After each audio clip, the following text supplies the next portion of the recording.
este tiempo se les conoce por los hechos y no por los dichos. Hoy te damos gracias a ti, Padre bendito, por darnos la dicha de seguir conquistando los corazones del Perú, América y el mundo. Aquí nos canta la monumental Sumaguaita.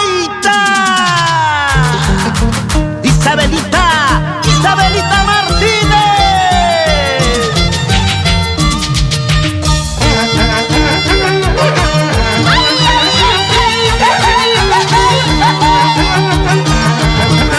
Porque somos Pablo Producciones Internacional.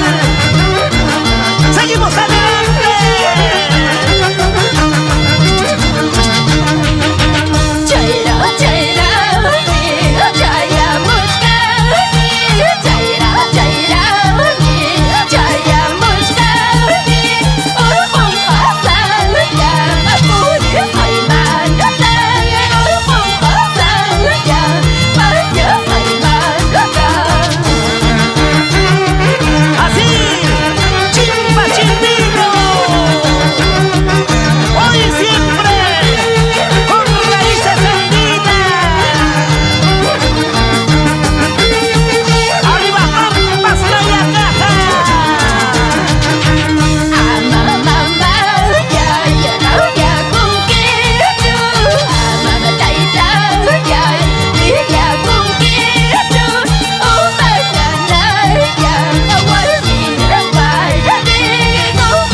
Así